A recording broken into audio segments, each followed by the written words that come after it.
So, Victor, what's the most amazing side effect you've ever gotten from a pill? Well, I usually don't take pills because you never know these days, but if I were to take one, I would want one that would just fill me with my happiest thoughts, whether it's, I don't know, maybe singing a song about me being gay to my family, maybe talking to a random German doctor, maybe arguing with my wife about whatever. But hey, if it'll bring me some happy memories, why can't I complain? Because I can't. I get it. I get it. Even if it puts you in a strange coma. Yeah. So what? What if the show gets canceled and you guys never get to do movies or anything like that?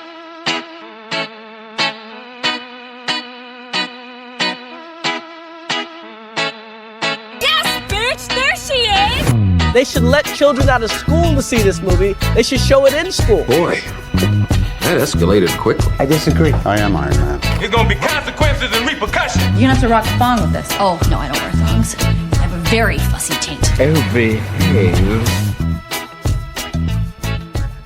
Welcome back to Not Ready for Popcorn Players, the number one podcast where dad's upstairs masturbating to gay porn.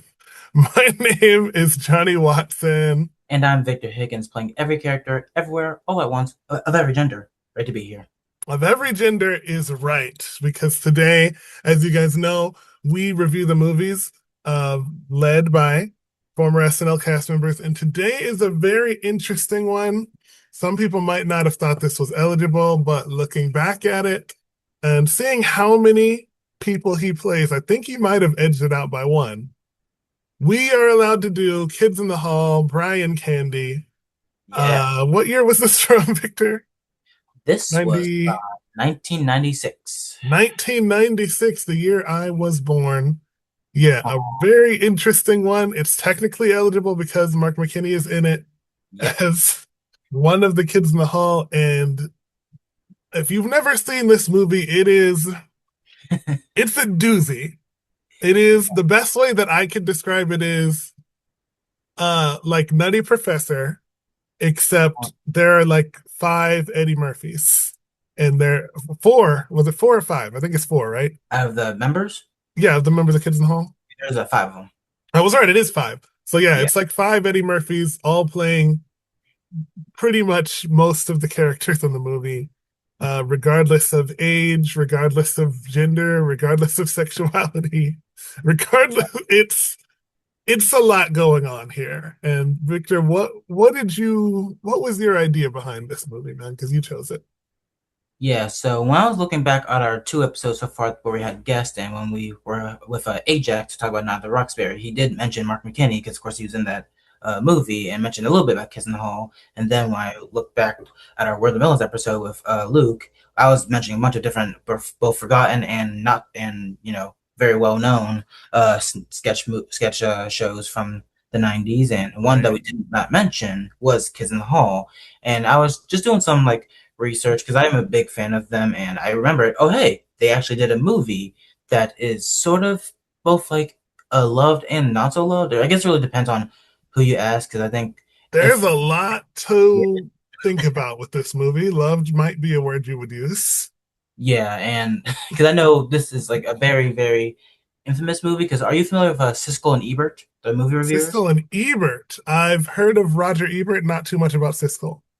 Yeah, well, this is one time they reviewed this movie, and it's one of their most famous reviews, as I believe, I want to say Siskel liked the movie a lot, calling it a cult classic and one people can remember. But Roger Ebert did not. He absolutely hated it. As he said, he did not laugh once. He found the movie, and I quote, awful, terrible, dreadful, stupid, idiotic, unfunny, labored, forced, painful, and bad.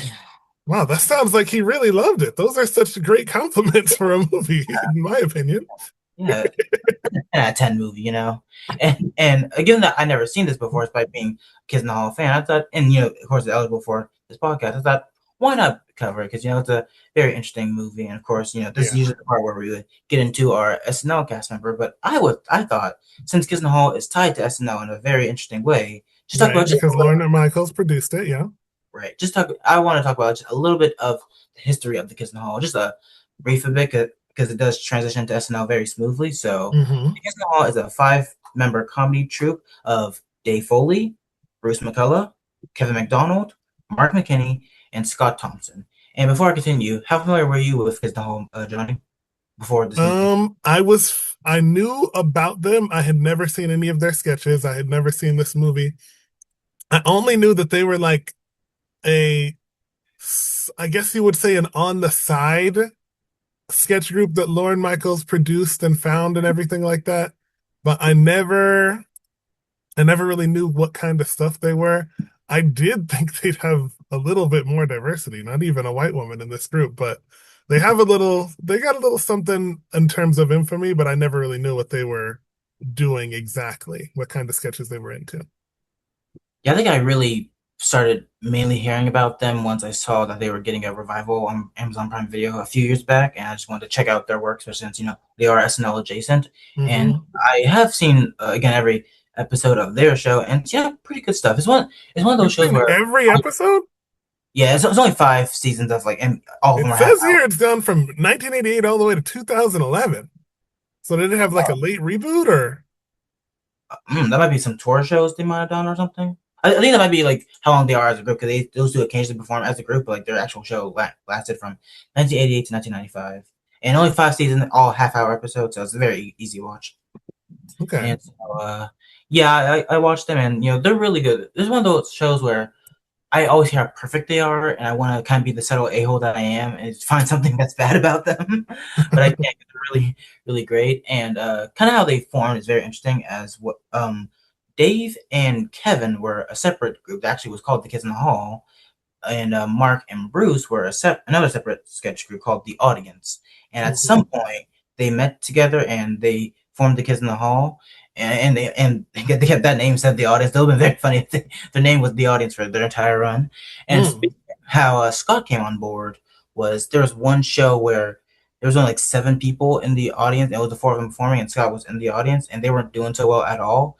And they had like a very weird bit where they were performing, and there was like chocolate donuts taped underneath the people's seats. And Scott realized how bad they were doing, so he wanted to sabotage their act, and he grabbed a bunch of chocolate donuts and literally threw them at them. And Bruce, and rightfully, they were all upset. And Bruce was even like, "Yo, what the fuck, dude? Like, what's wrong with you?"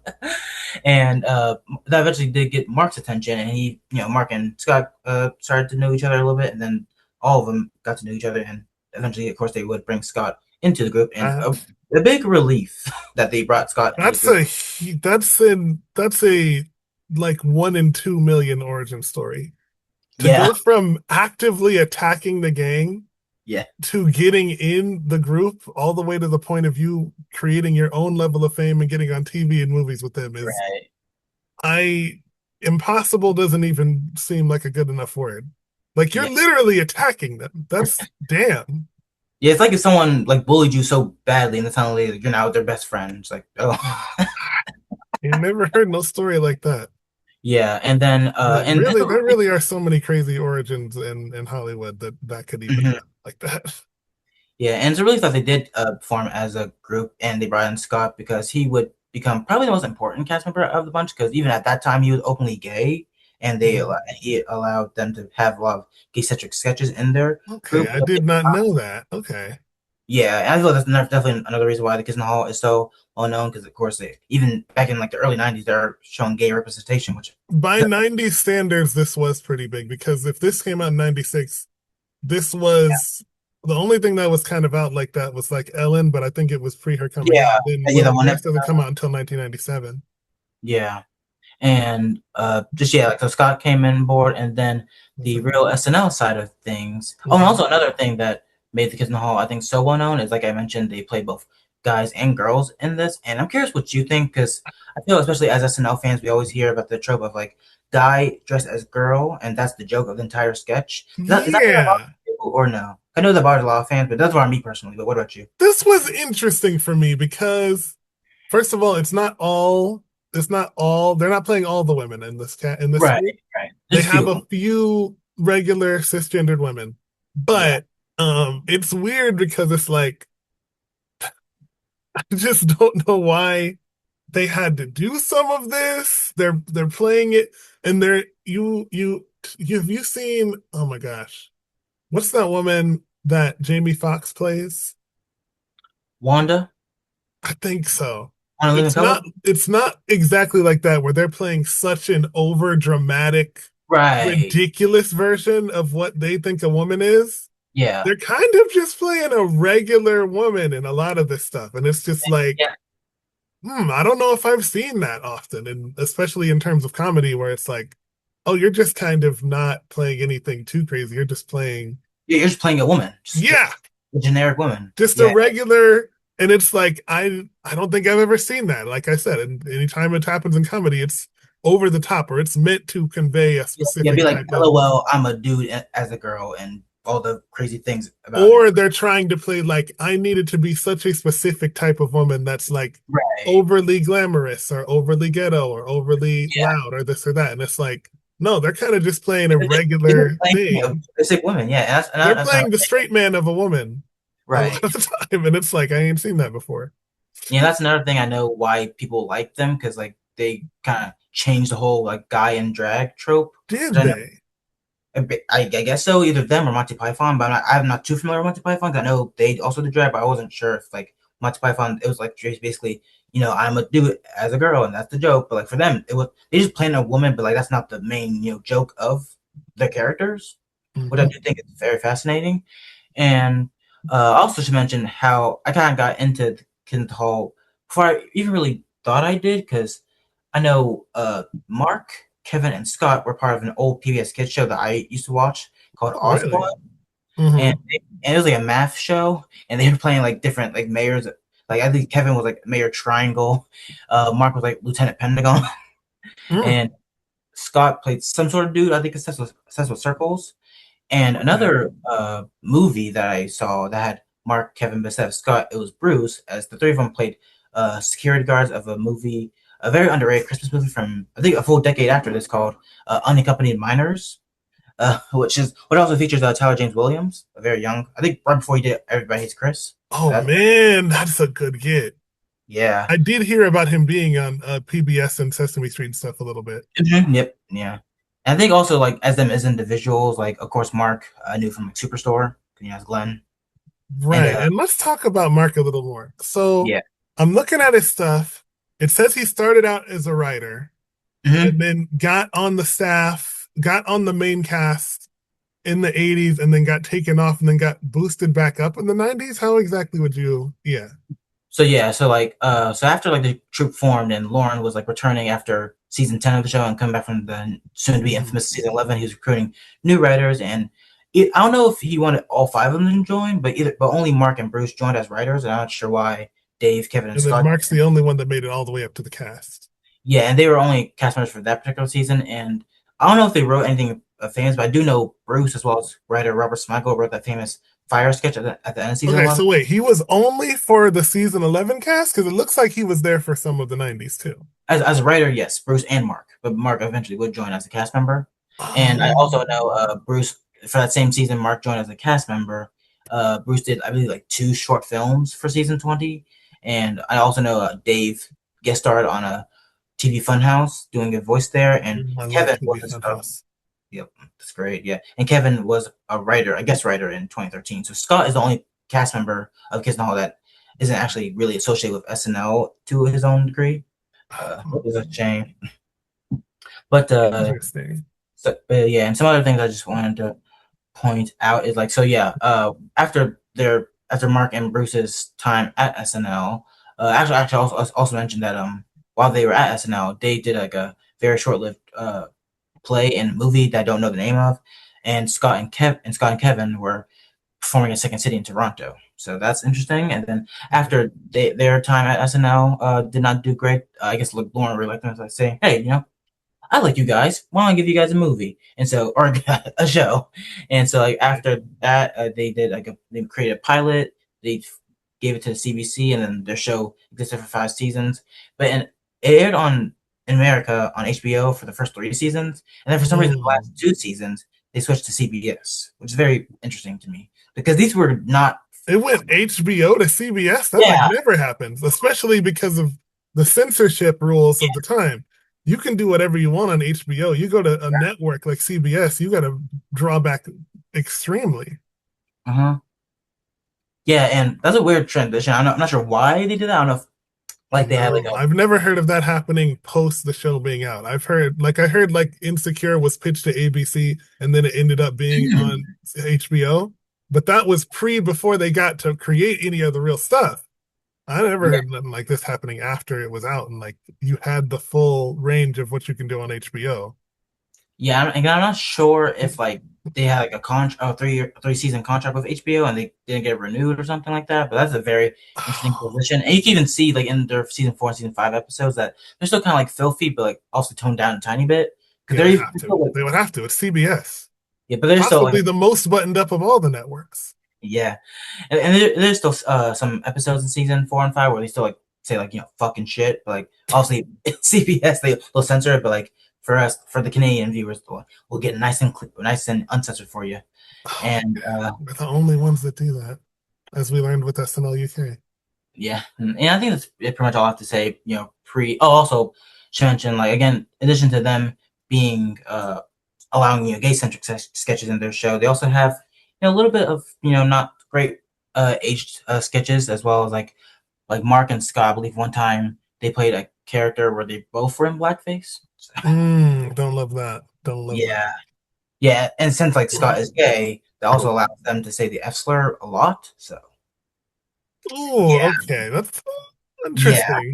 Yeah, we'll leave that for them. But yeah, okay. Yeah, so it's pretty much all the like Kids in the Hall stuff. Other than of course, Mark was a cast member for 2.5 seasons. Didn't really do much. That's why I really wanted to talk about Kids in the Hall because not a whole lot to say about Mark as an actual cast member. So like, would you say there's more to say about him as a cast member than Ben Stiller? I feel like because Ben has come back a lot, Mark has not. So I feel like maybe. Oh, interesting! Wow, that's saying. Would you say there's more to say about him as a cast member than Chloe Trost? No, I think there's definitely more to say about Mark than Chloe. Yeah. Okay, interesting. I'm just trying to scale it and see exactly where he ranks as cast members that we know about that weren't there that long. Okay, fascinating. So yeah, and as of our other people, of course, we have the main 5 as well as really only 2 other main figures ish. Yeah, no, this is not a deep bench at all, dude. Yeah, we have a former host Brendan Fraser making a brief cameo in there. Wait, Brendan Fraser? Wait, hold on, wait. This is pre the Mummy Brendan Fraser, right? This is like before he got really big. Let me see. I believe so, because I think if that's not the one thing that really blew him up, it's definitely one of them. Oh, this is pre the Mummy. Yep. Yeah. Okay. Yeah, and also Mark McKinney's fellow season 20 cast member who got cut out of the movie, but apparently is in there. So I'm gonna count Janine Garofalo being in here. First time we can talk about her. Oh my gosh, I don't think I ever knew Janine Garofalo was a cast member. Yeah, she didn't have a great time at all. I've heard a lot about her in other areas of comedy, but never associated with SNL. Yeah, she like absolutely hated her time at the show and like quit after like 14 episodes. It's like right in the middle of the season. So. She pulled the Damon Wayans. Yeah. Okay. And also I want to point out that this, even though all 5 of them were a group, this was written by Bruce, Kevin, Mark, Scott, as well as another writer of theirs, Norm Hiscock. Because Hiscock I know a lot of because I would always see him in the credits of Brooklyn Nine-Nine, one of my favorite shows. Ooh. So it's good to know that I didn't even know that he was old enough to have been involved in something like this. I thought he was sort of like most of the writing staff in Brooklyn Nine-Nine is like by the time the 90s are going on, they were still in high school or middle school or maybe early in college. But no, he's been around the block a long time if he was doing that then. Yeah, and I also know that Dave Foley did not write this too much because he already kind of left the troupe at the time because he was part of News Radio. Have you heard of that show? I've heard of News Radio a lot. Yeah, Phil Hartman's in that. Big deal for rival podcast, and we are on their level, the Joe Rogan Experience. Oh wow! Don't forget Andy Dick. Yeah, because Joe Rogan was the little mail boy on News Radio, and I think it really started him getting famous. Yeah, and like really for contract reasons is why he had to be in this movie. But as you probably noticed in this movie, he doesn't appear as much as the rest of the 4. So if you're curious, that's why. I gotta be honest with you, man. I did not know what the other 4 looked like, and it was hard to tell them all I kind of could tell them apart once we got to the end, but other than Mark, I didn't know what nobody looked like. So I'm like, it's not which one is which. It's not like when they do the opening credits and they show which character you're playing. It was, as we'll get into, a very high computer graphics movie by 90 standards, including the opening credits. Yeah, so that's kind of like all I have to say for our preamble here. And since, this is kind of a weird movie that we couldn't really find a nice like synopsis for, so I will just say what the main thing on Wikipedia says, and then we'll just kind of go through all the little bits and details of this movie. So it says, the film is about the introduction of a powerful antidepressant, Gleemonex. The drug is rushed into production to help the ailing Reuter Pharmaceuticals and become an overnight media sensation. Those involved in the early stages of Gleemonex, the scientists, marketing arm, and several early users are followed right up through the troubling coma-like side effect of being struck in their happiest memory. And also, I should mention that not every single one of the characters the five of them play were original characters on The Kids in the Hall, but some were, and the ones that were. Well, no, wait a minute. So this is all blown up out of a sketch? Not a sketch, but like some of the recurring characters have like brief cameos in here, but not every single one of them is recurring. Okay. It would be like if Mr. Robinson showed up in Coming to America. Right, yeah, exactly. Mm-hmm. Okay.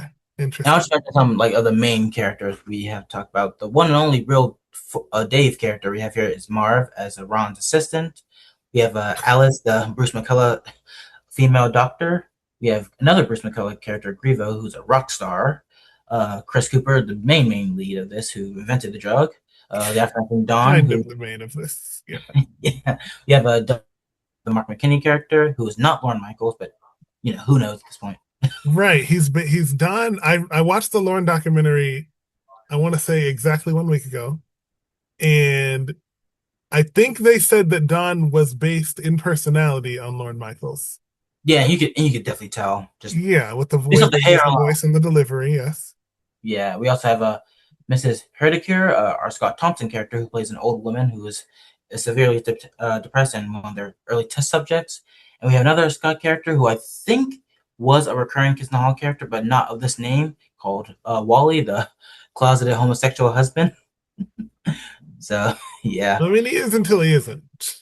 Yeah, because I think when he appeared on The Kids in the Hall, his character's name was, I forget the name, but like, is that he plays that same character, but it's not the exact name. It's not Wally. So I just know that. So, so yeah, or anything else you have to say? Or are you ready to get into it? Yeah, let's get into it because I definitely had some interesting notes on what I saw. Yeah.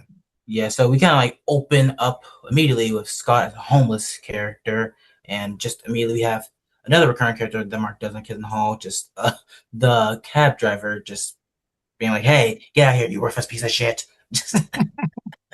And then we see a bunch of other characters. We see, I believe we saw Bruce and Mark as a white trash couple. We see the aforementioned Grievo. Okay, hold up. Does that couple ever recur again? Because I feel like they're the only people that did not show up anymore. I think so, yeah. Yeah. Why? Yeah, why? What is up with that? Everybody, the rock star comes back, obviously. Yeah, the Croatian driver, which they don't reveal at the end until the very end that he's a Croatian. I'm like, what is this accent? Is he? I don't know what this was, but yeah, they have him. They have the rock star. They have the pharmaceutical, but this couple never comes back. They have the gay dad. But the couple never comes back. Yeah, and just so all with the other characters, just seeing them, and we also see in the audience while Grievo, Bruce's rockstar character, come Mark's Melanie character, which he did on Kids in the Hall, and I believe he brought back for SNL one time in a very weird sketch where Chris Elliott plays. She like Melanie played like a babysitter for Chris Elliott, and Chris Elliott wanted to molest her. So. Oh God, Jesus! Season 20, everybody. Canteen boy ass sketch. Right. So, yeah, and I felt this was like a nice way to get into it. And also, I completely forgot that a nice little detail I was noticed with the Kids in the Hall is how 3 of the 5 members' first name or last name starts with Mick. We have Kevin McDonald, Mark McKinney, and Bruce McCulloch. So I always find that very nice. Interesting. Yeah, I was getting a Wayne's World flashback. Spectacularly Irish. Yeah, I was getting a Wayne's World flashback seeing the performance while Bruce was playing.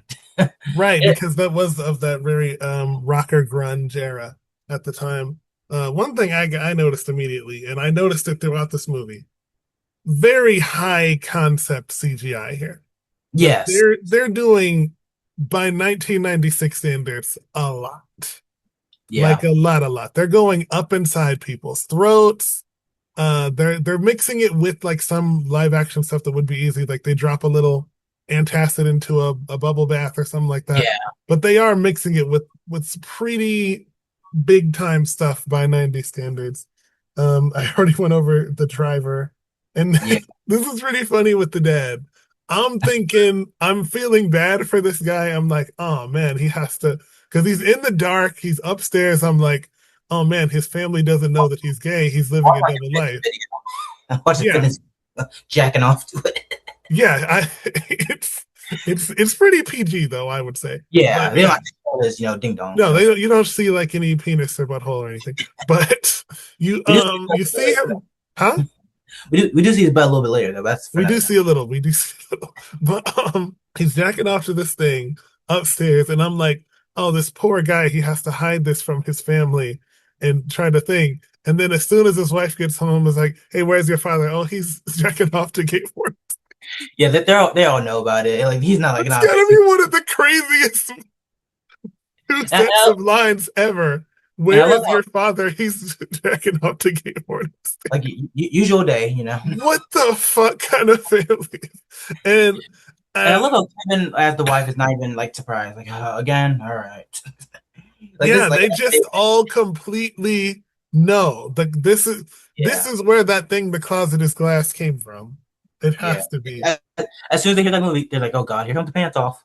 Like, yeah, really crazy. just like, and everybody, just his wife stuff. knows, and his what was it, 2 or 3 of his children, they all know. It's crazy that this is, Yeah, I also, when we go back to Bruce performing, I think like he like says something, and one audience member just absolutely screamed out, "This is bullshit!" Yes. It's an ongoing journey, his relationship with happiness. Yeah, I think after like we see a bunch of different characters, we actually get to like the main 4 doctors, and I really like Bruce and Scott's look as the doctors. Like Bruce kind of like a very Daisy look on his face, and like Scott with like the long hair and the glasses, kind of making like a very like weird face that really shows the gap in his teeth. Right. Wait, the one playing the girl? No, when Scott came in, with the glasses and the hair as a doctor. Oh, with the Kyle Mooney hair. Yeah, how do you think of that? Kyle Mooney hair. Yeah, and also I like how I always find it very interesting. So wait, was the one with the Kyle Mooney hair supposed to be a boy or a girl? A man or a woman? That's actually a good question. I have no idea. I'm really not sure. I think it was supposed to be a man with just long hair, but I can't really tell because there's so much drag in this movie. Yeah, I'll say since he didn't have lipstick, it's a dude. Okay. Yeah. And the fact that we even had to make up that rule for this movie is saying a lot. We should have our own like little stat, like who plays the girl the most, who plays the guy the most, who plays the most characters in this movie. I know. Yeah. Okay, we keep going. But like, yeah, I also found it really interesting. I always notice this a lot with movies where someone plays like the same, or like they're the same person but like play like different roles, and how like Scott's doctor character was talking to Scott's patient's character, the old Miss Herdiker, and did you catch this too? Herdiker because she's hard to cure. I did not know. That's what I thought immediately. Yes, it almost goes back to the name of the pills with the in the first episode of SNL. Yeah. Oh, yeah. Yes. The tri-opening, I think. I think so. Yes. Yeah, and I think this is like the first instance where we see someone take the pill, and we get like a weird graphic flashback, and like for hers, I believe it's like her and Dave playing her husband. No, her husband died. Remember, okay, what happens is this is a really shitty Christmas to begin with, first of all. The fact that this is her best memory, what happens is her son comes there to her house with her grandkids. Her grandkids are ungrateful little brats. Her son is like, oh, and also dad died. And then they just leave abruptly after getting their presents. And she's like, that was a great day. And it's like, bro, that's a horrible Christmas if that's their best memory. Good Lord. Oh yeah, didn't even think that. Also, I really liked just Dave's look as what was he again? Like not the dad, but like the son. The son, I don't know. He I don't know. Do we mean like what job did he have? Because I don't think it said. Oh no, so like what was he like as Scott's like character? Was he like not her husband, but like her son or uncle or something like that? I think it was just the son. The son was the father of the grandkids. Yeah. Yeah, I just really liked his look. Also noticed like the graphics looked very lava. I don't know why. Like Shark Boy Lava Girl. Okay. Back to that. I don't think I noticed that, but all right. Did you say so? Yeah, and just the overall some just funny stuff here, and yeah, that's pretty much all I have to say for like this portion here, but like some good stuff. Right. Okay. Oh, I will say one thing. This is a big deal. Like I said, I was struggling to see where the story is connected before this, but it's starting to get somewhere. So they call Miss Hardiker patient 957. So I'm like, have they tested this drug on 956 people before her? Probably. How long has the trial been going for this? We've been doing this trial since 1941. That's what it seems like if they've done that many patients. Maybe. I mean, I guess they're testing multiple patients at once, so maybe they have to do it like that, and it would take shorter, but it seems like a lot. And also another thing I want to mention is I like how after the flashback ends, we get like Scott with the biggest smile on her face, despite what we saw. Like, oh wow, and that makes you happy? Okay, sure. Yeah, yeah. So yeah. Also, I think after this, like we get like Dave in like one of his very tiny roles, just like popping in as like a random doctor, just like saying hi guys, and just looking at him like who are you? Like get out of here. Interesting. You think that was a reflection on his relationship with them at the time, or no? Ooh, probably. It seems like it. It seems like it. Maybe. Okay. Okay, and then after that, we get to see the introduction of Dawn, the Lauren of this movie, Yeah, and dude. Marv and Dave, and or Dave as Marv, and he's like the main guy trying, and Chris, Kevin's character, is trying to sell him the drug, and this is another scene where just a whole bunch of different, all five of them are just coming in as a bunch of random different characters. There is a lot going on with this scene. So first of all, the ass kissery is up on all the way to 10. Right. Also, they just have all the drugs just sitting there on the table, like for people to just take so that they can. What the hell is going on here? They get full of rainbow color. There's like a yellow one. Oh yeah, they have like bowls of them, like this fucking M&Ms. These are pills. Right. These are prescribed pharmaceutical pills. You're not supposed to take this many of these. And it was funny. Like Don came over and like he like, oh hey, welcome, Chris. Have a pill? What doctor? Why don't you? Like okay. Yeah, and then they talk an interesting way that ups the sliminess of Don as an antagonist here. He's constantly having very small problems with things that he wants fixed. Like I'm thinking of him in the pool room. This is a beautiful pool room. It probably does. There's nothing wrong with any of this. But he goes to one specific wall and it's like, and he's like, obviously has a sound with the acoustics in one part of the room. It's like, bro, you got a pool, an inside pool in your mansion. And he's like, that needs to be fixed. He just constantly has tiny little things he wants to be fixed because he's powerful. And it's like, bro. He's like, we get it. You're rich.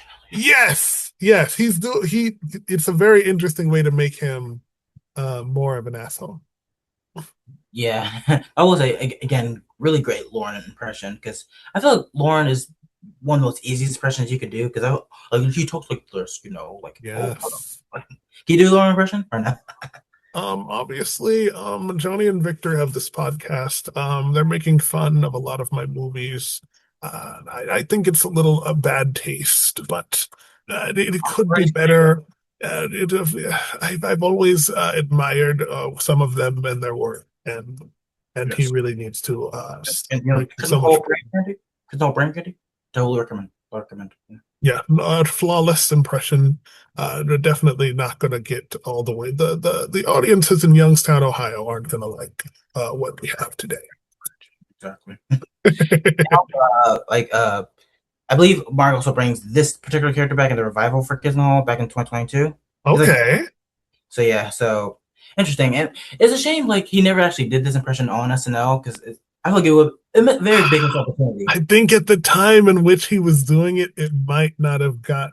I think they feel like they can only do that when they feel like they're doing good. Because then if they're self-deprecating with Lauren, then it's like highlighting an actual problem. Because when they're having actual problems like they did in season 20 and season 19 and even parts of season 21, then it's like, oh no, now we're making fun. We're shining a light on a thing that is already a problem. It's fine to show that there's a hole in the wall when there's not actually a hole in the wall. But then if you show that there's a hole in the wall, it's like, oh shit, we got a hole in the wall. Yeah, like that. Could do the best Lauren impression out of the current cast. I feel like, surprisingly it could be Ashley. I'm just saying, I'd have to give it to my top impressionist, Chloe and James. Yeah. Chloe could be very sneaky right there. Chloe can do everything, man. I love Chloe. Yeah, she's just got it like that. Yeah. So after that, we see again the aforementioned Dawn and Marv, and their talk of a bunch of people, and before we see Chris come in, Kevin's character, we see two other doctors played by Bruce, who is like some sort of like kind of like a little evil minion who has like a drug that will kill your ex-girlfriends it'll give worms ex-girlfriends. And I was like, oh man, the current manosphere would love that guy. Yeah, and in a way I feel this seems like a character I could easily see someone of any era of the show be on Weekend Update, any sort of character. I feel like nowadays it seems like it's kind of an Andrew Dismuke character, or maybe Andrew or James. I feel Andrew or a little bit, yeah. You also have Scott with a very great look with a nice tiny goatee and the big old glasses. Yep, and it only gave 2 flipper babies. What does that even mean? I don't know. Maybe like babies that do this, or I have no idea. The thing about the Kids in the Hall, they just say random crap sometimes in their stuff, so I guess you gotta trust them. And this is also where we see Mark as a different doctor test the people with the pills, and that's where we eventually see Brendan Fraser, who's like very stern. He's like, "Hey, I'm not taking this. I've been here for 2 weeks and nothing has happened. And, like, I'm not taking this pill." And then he like kicks him in the shin to make sure he takes the pill. And and I love how he like slaps him afterwards. I didn't even know that was Brendan Fraser. This is early Brendan Fraser, man. This is before things get really big for him very quickly. Yeah, let me see how old he was. He was, oh wow, he's 27 here. So interesting. Right. It takes a little second for a lot of actors to get going. So it makes sense. So we see Chris and Dawn, again to me, and they're talking about the drug. And it's funny because I did say it would have been funny if like Dawn at some point said, "Hey, all these pills here, take one." And he actually does do that with Chris, and he's like, "Oh," and he does it very slowly and just like kind of takes it, like looks around, and they're talking about the drug and just all these like different things that can happen with it, and also just love Dave's character Marv just kind of taking himself so seriously while kind of looking back at both Dawn and Chris, just like, I'm part of this too, huh? Yeah, you better do what he says. And so, like, anything else you have to say about this particular scene here? I think this is an interesting movie because it gets into the real harms that Big Pharma is doing to society. And some of the things that it's doing is hitting like very realistically to me.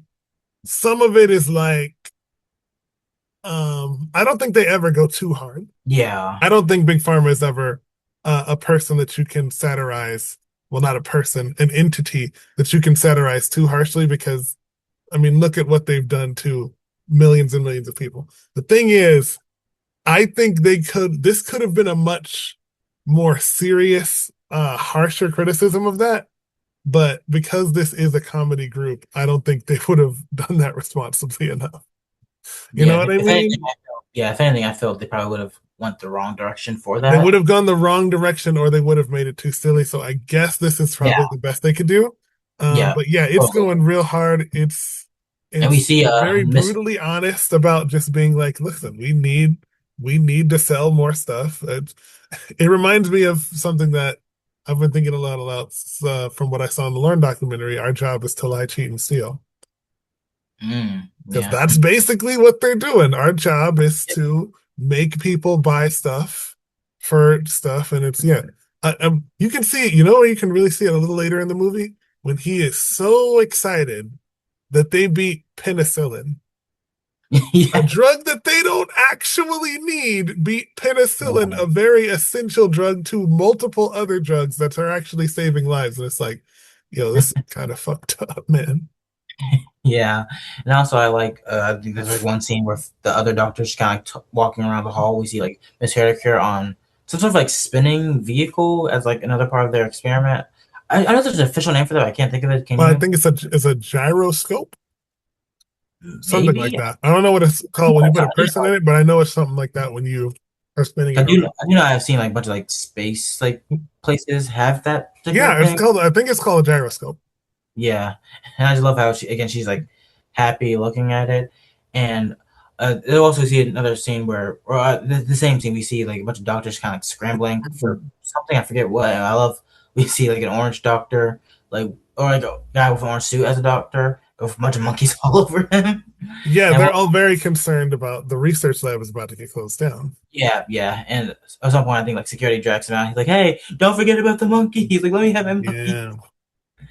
I gotta And tell you, if not a pharmaceutical researcher, but if my sister ever listens to this podcast, she'll understand how critical it is when you like lose your funding and stuff.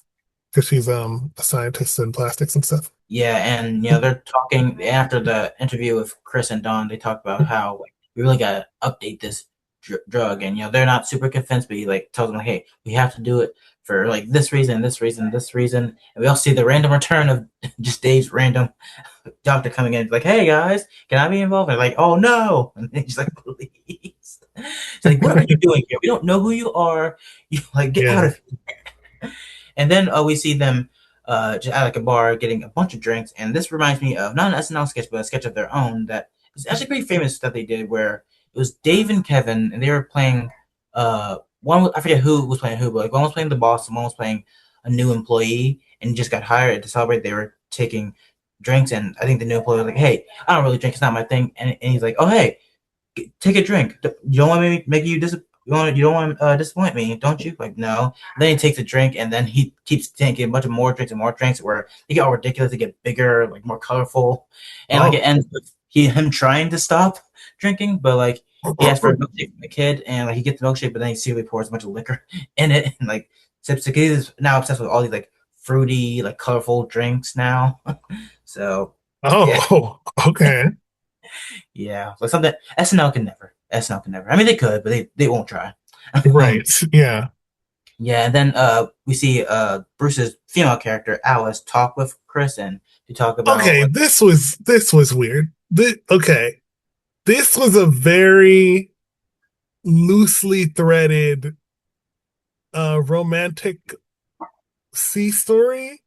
Yeah, it feels on par with the romantic subplot of Meatballs, but even less so because we don't see them together that much. I mean, she is jealous of him getting all those other girls, but she's not super jealous. She doesn't show up a lot. It's like what was this? Yeah, it seemed like I feel like they thought like, hey, we have to have some sort of like romance. I get they always try to put a little bit of romance in this. This was very loosely threaded in. I don't. Yeah, it came out kind of absolutely nowhere too. Like you really could talk about it, and it's one of the I won't say many, but a lot of different things that was kind of like, do we really need this in this movie? And this felt very poorly handled. I mean, I get what you're doing. I do. You know what might have been better if she had a subplot of dating someone and it was a different person than Chris. That might have worked out better.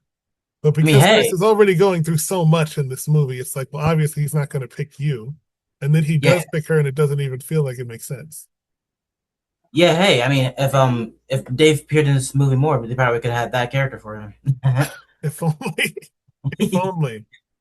Yeah, and I love how like they cut to a flashback of his own where he plays his own father and like a younger version of him. Oh yeah, this was crazy. I was like, he shot himself in the foot like twice, and then shoots Yeah, himself in and the head like way and he's later. like, ow, and he's like, ow, my foot, ow, like my other like body Yeah, part. this was a bit dark. Also another scene that's gonna come up later. We'll get into over a bit dark. Yeah. Yeah, that's another thing that I know Kevin did a lot during the Kids in the Hall TV show, where he would have like lots of different sketches where he would just like scream like in pain, and it would be in that very tone too, like "Ow, my foot!" Like he says like kind of like happy like, while also he's like in genuine pain too. Right, yeah. And then we see Chris and Marv talk, and they're just talking about how like they really need this drug to work, and then that's when we see Yeah, he gets this is peer pressure, man. And man, so many I thought of the Ford Pinto recall situation where it was something I don't remember it completely, but I believe it would be easier to send all those cars out and risk hundreds of thousands of lives than recall it all at once or take it all off the market. So I could already tell where this was going. They were going to push it out there, and if a bad thing happened because they pushed it out too early, they were going to wait for the government to be forced them to pull it off. yeah. It's really despicable stuff that happens in Big Pharma every day. Yeah, and this is where we meet another Bruce character, and I actually got them confused because the first Bruce character was kind of like a nerdy one. This particular Bruce character was the one I was talking about. Actually, could be a Weekend Update character where he's playing like kind of like, again like a little evil minion. Yeah, yeah. And how do you feel about this particular Bruce character? This is my favorite Bruce character of the group, out of all the characters he played. Okay, first of all, this was like a marketing guy, right? Yeah, I'm not sure what he was. It seemed like he was. I thought he was maybe like an assistant to Don, but like that's No, I smart. think he was a head of a department. I read him as he is a head of a department that is not the direct department that Don is involved with, but is within the company that uses it to sell, which is why I went of marketing. I hated this guy. I think this guy was the worst. He's such a jerk. He's mean to everybody in this movie. He has he might have had an even harsher capitalistic spirit than Don. He just wasn't in the power position to do so. He's ruthless and just no, I don't like him. I think I would agree He with always that. had that grum. He always had that mean mug on his face too. Yeah, that was my favorite part of it. Just like he looks so mean, but also does at the same time. Yeah, it's. Yeah, I feel like I'll probably agree with you that he's probably more evil than Dawn if he appeared as much as Dawn, because he kind of appears like in tiny bits until like the last couple like minutes of the movie where he's like in all over. But I really like this character because like again, it seems like a character I would expect them to do on Kiss in the Hall, but this is a character that they never did on the actual show. So and it's funny because this type of character that Bruce would play a lot. He would play a lot of like different like evil characters. Like there's one like character he played where he like evil shoes man, and every time like he like get a great purchase, he would be like, "I did it for the shoe gods," and we would randomly have Mark as the devil there, like a very chill devil too. Wow. Which another character he could have brought to SNL, but didn't. Like missed opportunities, man. Man, I would like to see Dueling Devils with him and Jason Sudeikis now. Yeah, exactly. So yeah, we have like this character here talk about how Gleeman X is like we need this drug, but also kind of like haunt you a little bit, and he's very just like a snarky little dude where it's kind of like one of those guys who are like, oh, you want to mess with me, but like if it's like 2 foot, and you're like, just boy, get out of my face. Yeah, man. And then we see, I believe we now have Scott as a very quick scene as the Queen Elizabeth, which was okay. I thought this was fucking nuts. Okay, why is the Queen of a different country approving this pharmaceutical drug? That is, I thought that was insane. I did not. That's so out of nowhere. You know what that really is? Also, now that I'm thinking about it and I'm zooming out, wasn't this partially like a Canadian group? Oh, all 4 of them are. They were. Yeah, this is a Canadian group. Of course, that they would think the Queen would do this because Canada was under the Regency of England at the time, so of course they would. Yeah, it's really nuts that a Queen is approving of this for whatever this is supposed to be. I will say this was yet another character or impression, I guess you could say, that they did on the actual show. So that's probably why I just want to bring that in. Now it seems like they just wanted to sneak that in. Yeah, which like They're like, again, you can know, we get the queen in this movie? Well, she wouldn't make any sense in this movie. I feel like Okay, it would but make what more if? sense.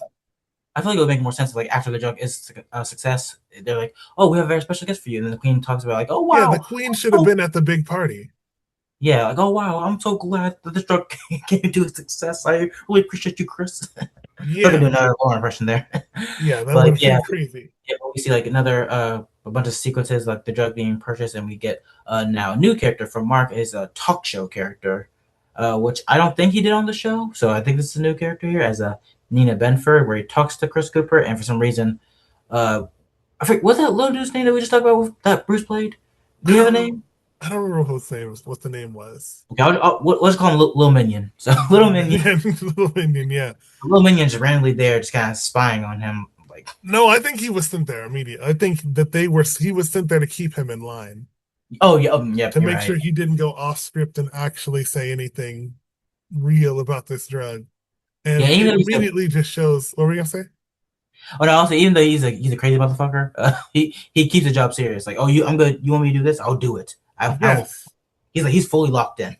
Yes. And it's really starting to show that morally and fame wise, Chris is not prepared for this.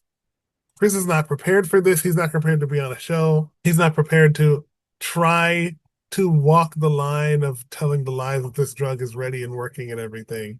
But he just barely makes it because they ask a bunch of softball questions on this. Yeah, Had he been put on 60 Minutes, he would have folded immediately. right. But because he was on one of these daytime talk shows, it's like Yeah. he can't actually, yeah. And I like how like after like again no one's asking any like real questions towards him. They just like, okay, we'll go to a commercial break, but why don't you dance for us? And he just dances. Yeah, that's Like, what I'm saying. These are the most softball. If this would have been any level of real, he would have folded, and then Little Minion would have had to come out there and be like, "Well, actually, no, we can't." Yeah, yeah. And then after this, I think we get a cut to another character that Bruce and Mark are playing, cops, just random cops characters who I don't think have a name. And these this cops is characters also recur in this thing, but they don't have a name. It's really crazy, and it's my goodness. Yeah, and also How many would you say was in that bathroom? How many people? Oh. What? I'll say a solid 25. 20? Just 25. That is in an 25 orgy people. in a park bathroom with 25 or so men. They really, really blew it up how gay this guy was. It's like, I don't think y'all even had to do all that, but okay. And just a great old visual of Wally's cheeks there. Just Oh yeah, these are in various settings. There's people with their whole ass out. There's people that are just dressed regular. There's people with like leather on and stuff. It's like we're really pulling the full spectrum of queer men. yeah, and also I shall mention that I believe I said already, but I'll just say it again that this was also another character that they did on regularly on the actual TV show. And I love their conversation where they talk about the aforementioned TV show and they talk about, oh wow, they had a recent topic about toast fucking. Like, are you sure? Are you sure that's a real thing they talked about, or that's just a dream? Oh, they might have been a dream. Oh, I surely hope so. Right. And it made me think of one other thing. Obviously this would have been Public Indecency, but I saw Carbon Copy. I think I saw it last year, and it made me aware of something. It's the movie where Denzel plays he's the black son of a white man, and the guy loses his money. But it made me aware of something that I did not know was a thing. It was in the 80s and 70s. I think it might have made it up to the 90s in some places. Vice Squad cops. Vice Squad cops would actually like hunt down and like arrest people for any form of homosexuality. So I'm starting to wonder, were these guys regular cops or were these Vice Squad cops? I don't really know. Honestly, the way you put it there, they could probably been Vice Squad cops. Might have been Vice Squad cops. Yeah. Because again, I don't know at what time that starts to not be a jurisdiction of a police force, but I know it's a thing around close enough to this time. Yeah, and I also love like when they bring him back home. It's our thing where like Kevin as the wife is not surprised at all. It's like a usual occurrence, and also love I believe like one line the Marcus cop said. Oh my god, bro! His explanation when he gets off of this is so bad. He Actually, gets I think over there to his house, and it's like, so, babe, you know how I just like to take a drive in the middle of the night, like I always do. And then this guy tried to kiss me, and yeah, it's crazy. This also leads to the therapist, who's apparently oh, a therapist oh, for like three, yeah. real quick, I just want to mention before we get to there. I think Bruce says like, "Oh, we didn't charge the man. We thought him showing bare ass naked was enough of a punishment." And like Mark afterwards is I saying, missed that, but "Hey, yeah. oh hey, it's a real shame that you're with a guy like this because I would love to be like I would love to be." Oh yeah, he hits on his wife so bad. Like, bro, what the? Not, is this if this was a different type of man, you might have got your ass punched in the face. Yeah, he says so seriously, like, "Oh hey, I would love to be with a lovely piece of ass like yourself." I know, like, yo, you're macking way too close to the sun. Yeah, then Wally starts like monologuing, and she just catches the door, and he's so talking. Like, this is the Slams everyday the thing. door Like, on I'm him not even too. phased by it anymore. Just like, I'll let you talk your talk, but like, hey, come home or come inside when you're ready. Just, you do you. Right. But yeah, after that, yeah, we see it's another scene where I'm like, oh wow, Dave, you're in here. Great to see you. And we see like him and Mark as like I think like Mark plays like a German dude, and Dave plays the therapist, and Yeah, this therapist is recurring. He's the therapist for multiple characters in this movie. yeah, But I don't think he appears in the second half of the movie at all. yep, no, again, Yeah, what's up with that? This fool has Dave's barely clients. there. Dave's barely there filming, so that's probably why. It would have been interesting to see him. Is he ever a therapist to the rock star? Dave? Is he? No, I know Mark is in. I want to say Mark is in Rockstar. Well, I'm thinking of wasn't the Superstar. therapist to the I think it's Superstar. No, I don't. Oh no! We only see the Rockstar on stage, and then that one Yeah, flashback. it would have been interesting if the rock star had to go to therapy, because that would have made sense. He'll be like, He's clearly having a lot of mental problems. and it would be funny, like a little SNL callback. It'll be funny if he just had, the rapist man. Oh God, Jesus! I've been really down, man. My music isn't hitting, man. Oh man. Yeah. Oh man. And then we see the return of Mark's cab driver, and we see Dave and Kevin as like very feminine dudes, and he's just talking about like just his relationship with I think porn and stuff. And he talks about how like monkeys were masturbating, and I think they like he thinks that the pills is made of monkey cum. oh yeah, and I think like they didn't like that story. He told them to get out. So yeah, and then we see that aforementioned Scott as the rock star character, just talking, and he's performing, and I think he like performed like a very epic song. They're like a one random lady just going absolutely buck wild at his performance, like she's eating it up. What was it he said? He was like, "Yeah, here, there's this pill that makes you happy. Fuck happy," and they just lose their minds. Yeah, and they also just scream a bunch of different drugs, like we need to talk about drugs, like heroin, like no, not heroin, speed, no, like hashish, horse. Is hashish supposed to be marijuana? Because I thought that's what he meant. Maybe they call marijuana hash sometimes. Oh, I did not know that. Interesting. So yeah, then yeah, just like a really fun scene there. And then we go back to seeing Dawn, and him and Marv are talking, and not really much to say here, but I did love both him constantly calling him a son of a bitch every time, and him screaming, "We beat penicillin." Yeah, that's what I'm saying. This is showing the darker sides of what Big Pharma really is. Yeah, and then afterwards, and then after that, we see the return of Wally, still just looking at gay porn, and then he finally has realization. I think after like he visits the therapist that Dave plays, and he's like, "Hey, like, dude, straight up, you gay, dude, you are gay." Right.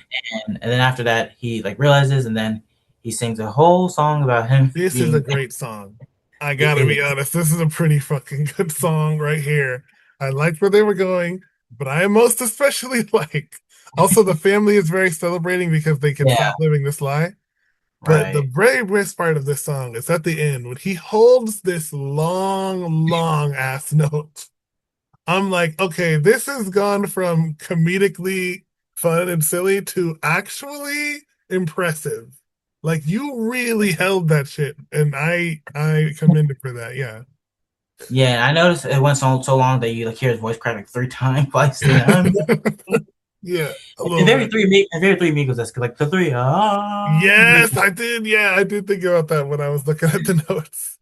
Yeah, and just so ridiculous. Just Very ridiculous. very great stuff. And then like not too long after that, we see another flashback of his own where actually no, before we see him sing the song, we see like a flashback of him and Mark as like a lieutenant, and Right, he was in, well, the first of two flashbacks. yeah, the Because while second one. this one was like implied to be a little bit queer, the one after this goes way over the top. And we'll get to it later. And then we cut to a security guard, which I love the brief scene here where an old couple is like trying to come in, but like I guess they have fakes, and like, hey, beat it, and they like Yeah, I like that extremely too. Where they slowly have fake walk away. IDs even though they're clearly over 60. And they just extremely slowly walk away. It's just like okay, Yes. like hurry up. And then we see the other doctors here, and then we see easily the most controversial character of this entire movie, Bruce as Cancer Boy. And how'd you feel about this character? Oh boy, yeah. I was like, Cancer Boy, this is pretty dark joke. Pretty dark joke. I gotta be real. I did not expect this kind of a thing to be in here. I felt I don't think it was completely over the line, but I also don't think this had to be in this movie. Yeah, and this is another character that didn't really recur on Kiss and Hall, but like in their final I wonder episode, why. in their final episode, they were ending, they were saying, "Hey, why don't we show you a bunch of like cut sketches that like we never got to do?" And this was one of them. Yeah. And so I guess they wanted to relive this character by having it in this movie. And Cancer Boy is a tough one. It's also like an evergreen type of dark because Cancer Boy is probably just as bad then as it would have been 20 years before that as it is now. It's like, yeah, you're touching on a thing that's kind of fucked up. Yeah, I kind of wonder like, and you know this for a fact would be probably one of the most like, controversial moments in SNL history if this was an SNL character. Right. Like if Will Ferrell played a character like this, like oof. Ooh. Yikes. Yikes. But I feel it would have been crazy if like say like it says Mark and Will were in the cast together. Like say like Mark plays him and Will plays his like dad, and he's like screaming. They were like, in the cast together, right? They were in both in 2020 in season 21, right? Yeah, both are in 21 and 22, and like say like Mark plays Cancer Boy, and like Will is like screaming out, like, "Hey, shut up, Cancer Boy!" Like shut up. Oh, good lord. Yeah. And you have like Molly has like don't talk to me, like shut up, woman. Like talk to my dying son however I want to talk about. Oh yeah, no, this would have been that's the sticky territory right there. Yeah. So someone got that clip like, hey, SNL is so awful, man. Look at this. Look at what they did back in 1996. Yeah, that would have been pretty. Cancer Boy is a tough one to swallow. Yeah, and he has shared some details about. I think like, they really didn't even bring up him having cancer. She's like a random like kid here, and he just brings up his brother and like how like he died of like a heart disease or something, I believe, and just and he talks to other doctors, and then we see Chris again with Dawn, who has like a lady just given a very intriguing head massage. Right, he takes them to the real party. Yeah, and talks with him in the aforementioned pool that we mentioned. You know, there's a echo, and he also recommends like, a bunch of different things like please him. Like, do you want like AA battery? Stuff that he said, I'm gonna give you all this stuff anyway. Yeah, and did I hear Lana Montana? Well, I heard Lana Montana, and this is 10 years before Hannah Montana. This is like 13 or 14 years before Hannah Montana. Actually, let me look it up real quick. But like, I think Hannah Montana comes out. No, it's about 12 years before, but still, that's way before. Right, this was 10 years. Hannah Montana premiered in 2006 and 1996. So. Okay, I guess it was 2006. Okay, but yeah, that's Atlanta Montana. What? Yeah, no one's even thinking of Atlanta Montana. Yeah. He also talked about like they've also stopped thinking of Joe Montana because he had just retired with the Chiefs. There's like no Montana. Tony Montana isn't even a thing at this point in time because Starface had came out 13 years before this or something. It's like, where are they getting this from? Yeah, and Joe Montana, not and not Joe Mantegna, not to be No, confused. not Joe. If you know, you know. But also, like Don, like walks Chris to his pool and he talks about how this pill could possibly save lives, including ghetto children, because they live horrible lives. Yeah, It's this like, is fucking nuts right here. and I think like the three doctors of Mark, Bruce, Mark, Bruce, and Scott are just like seeing something, and Mark just randomly has a banana. She's eating a random banana out of nowhere, which I thought was great. Right. When does she bring him the mouse? I think like right after, I believe. Oh, okay. Okay, because this is when, because everybody's happy and you start to see people not cancerous, but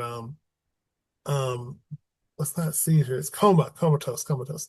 Yeah. And this is when it's starting to feel to me like Pluribus.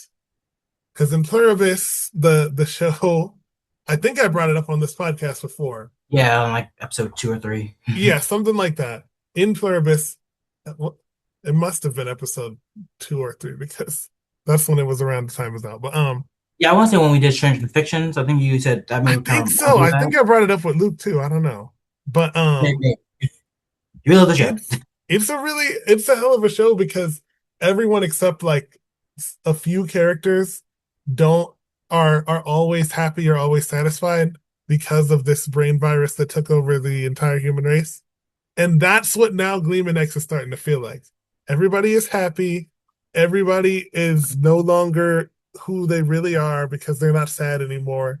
It's starting to feel a lot like Pluribus. And watching this after having watched that, it feels like too parallel almost. It almost makes you wonder if Vince Gilligan had watched Brian Candy before he created that show. It's like, what the hell are we doing? It doesn't feel like these two media would ever cross, but they are kind of linked because of this. Yeah, and then after that, we cut to 3 months later, which really baffled me because I didn't really think we needed to. It seemed like we already was that's when I think it was when it hit me, the 3 months later, when everybody is affected. Yeah, we cut to 3 months later, and I love like now they're like posters of the drug, and I like the detail of the slogan being "Dunk the drug." Right, and Chris has changed. Chris has started to drink the Kool-Aid. He's out here getting the rich boy treatment. He's with like a bunch of girls in the bed. It's starting to become. He's becoming a little closer to Dawn now. Yeah, and then like also really weird. We never see Dawn with a girl. We don't see him as a wife. Yeah. You would think all girls. You would think, or at least he would have like one wife and one mistress, like older guys. Yeah. But yeah, I guess they don't want to do that too much because he's playing like 50 or something here. So I mean, but yeah, they always give the old guy like a wife, like a mistress or something. I guess he has to be like real old, where it would be like funny to see him with like some 30-year-old like chicks. So I mean, it would be pretty accurate to real life, but yeah. So we see like a little bit of that, and probably my all-time favorite scene in this entire movie is when we cut back to the rock band, and he talks about just something, I forget what, and I love how one guy me is like, "You suck," just like, and he's just talking here, and then we cut to an absolutely like mushroom like song here, where it's like a bunch of people singing. We see a bunch of the former characters like come in, and so legitimately good singing from Bruce here, and we see like the cops like happily pisting their guns, America baby. Even though they both shoot their gun. I think at least twice. Yeah, here we see a bunch of other characters. I think we see Miss Hardick here again, and we also see a random dude with who's like naked but with a towel underneath him, and that is actually the one only Paul Bellini, who was a writer for Kids in the Hall, and he had a recurring character where he just played Bellini, where he would just not talk at all, just be randomly there in sketches, and he would not talk at all until the very final episode, where at the end of the episode he like looks at the camera and says, "Thank God that's finally over." But I think it's a very great way to end your show. Wow. Okay. So yeah, this is such a nightmare. Well, not even nightmare, just like a tripping like music video we have here. But again, it's really cool because, and also the big pie. We can't forget about the big pie that they just randomly dunk in. Because what even was that filled with? Just like brown water, imagine like soap and water, maybe. Yeah, because also it was very brownish. So and big old. And then we see now him winning, I guess, an award for this aforementioned video. Yeah, this was a really wild thing that this, in the world of this universe where everyone is affected by this drug, of course, this would win an award. But you know who also won an award? Cancer Boy. Why did they it's like they were doubling down on this. They're like, listen, not only are we going to bring Cancer Boy in here for this party, we're going to hit you twice with it and have him sing this little song. It's like, bro, we're really walking a tight line here, bruh. Yeah, we have Kevin as Chris here, as well as Scott playing a new character, kind of like a diva, pretty much, with the hair. And that's another thing Scott did a lot on Kids in the Hall. And yeah, we see Cantor with his own music video, just kind of like whistling and just looking very, confused. and he wins, because of course. Wow. Just can have his own, and just people are obsessed with him too. There's like one random scene. I don't even know if it was supposed to be funny or not, but I like a scene where like you get different cuts with a bunch of white women, and then suddenly you get a nice solid group of diverse women like cheering him on after all white women. I don't think I noticed that one, but okay. Yeah, and then we now see Chris's turn to fame, while a little minion just still looking like he's want to just beat the crap out of him. Yeah.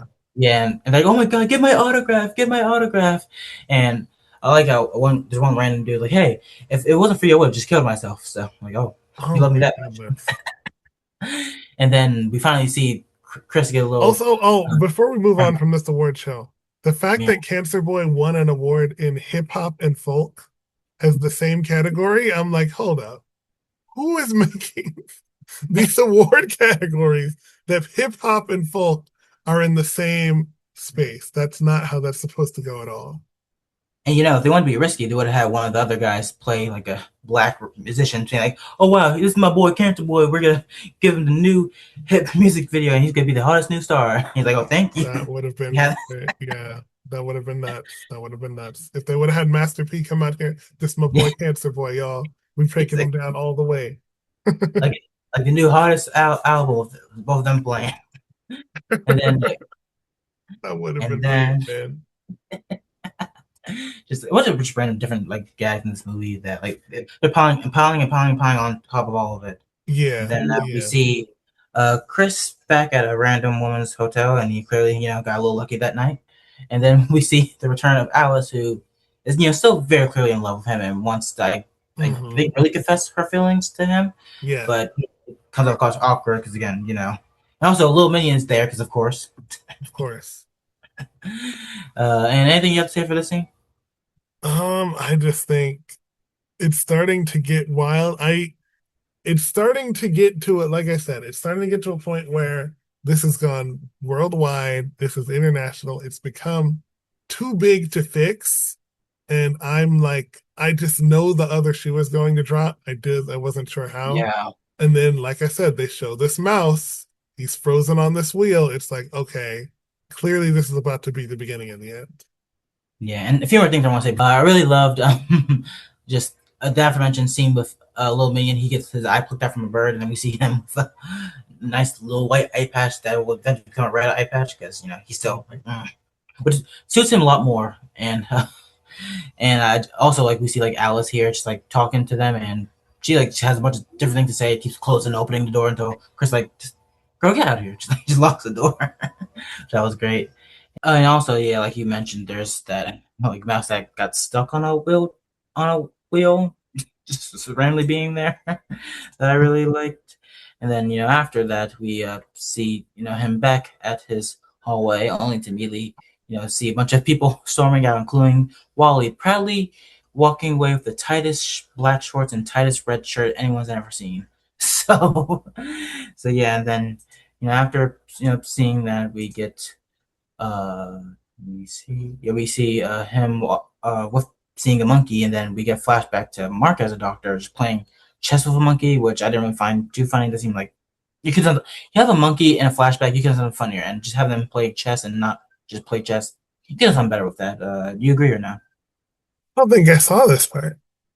Oh, yeah, it's like a real quick scene where like Mark and the monkey are playing chess, and I think he's like high while he does it, where he's like just laughing every time the monkey makes a move, the monkey's beating him. Yeah, I don't remember this part at all. Did we see the part where they're having the orgy in the research lab? No, that's a little bit later, because after that we see Chris go back to someone's house. I don't know if it's his or someone else's, but like sees a whole bunch of other monkeys, and then a cat randomly goes on his head where he sees 3 other cats just kind of on the ceiling there. Oh no. Yeah, and then I think he's trying to look for Dawn, and then we do see Miss Perticure back with a bunch of kids creepily looking under her. Right. This is when things started to get like really more like Pluribus, because we also see a bunch of animals frozen in their happiest thing. Yeah. Oh, also, I think something we've glossed over a little bit.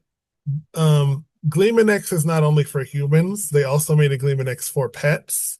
So, which is why you will see animals taking it as well.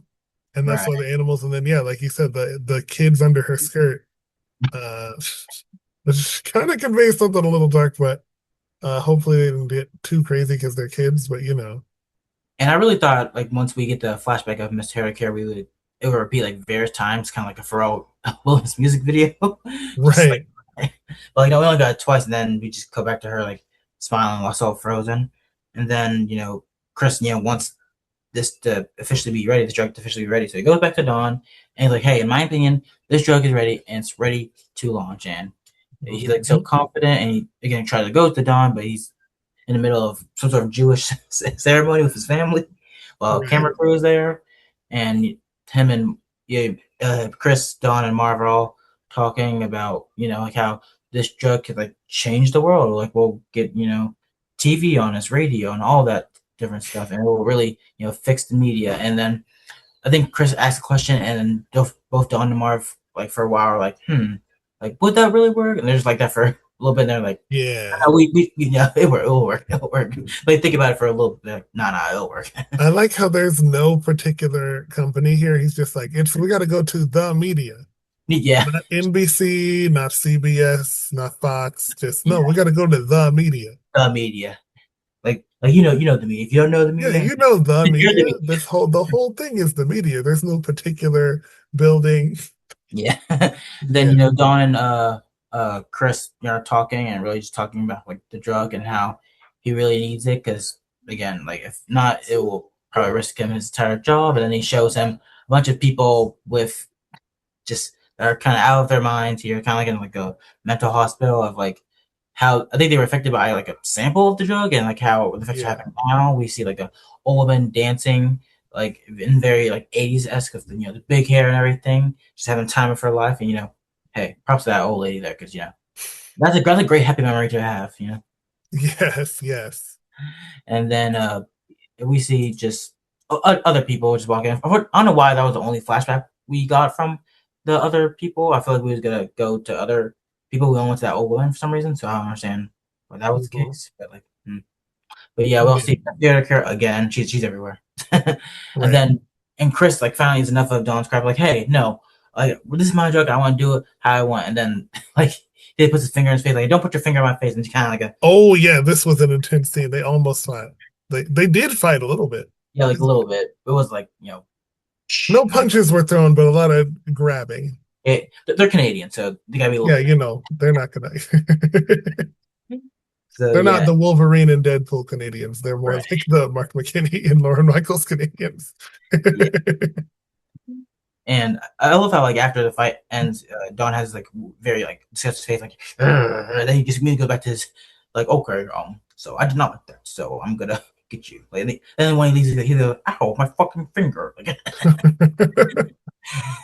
so yeah, so Chris is trying to get stuff done, but like he's still kind of depressed himself, and he sees the billboard of the drug, and now that we see it kind of in big like mode here, for some reason when they cut to Chris there, he looked very Robin Williams-esque to me. I don't know why, like some of his face and the hair. And then we see I want to say a new character from Scott here, where he's playing some sort of random dude, Frozen. I think he's playing Wally here, just like randomly with another guy, and we get the same flashback of just Mark and Bruce as lieutenants, and they're talking about like, hey, Wally, you gotta, do this to protect our country. And here's the deal. We are. Oh well. What did he say? He said like something so ridiculous.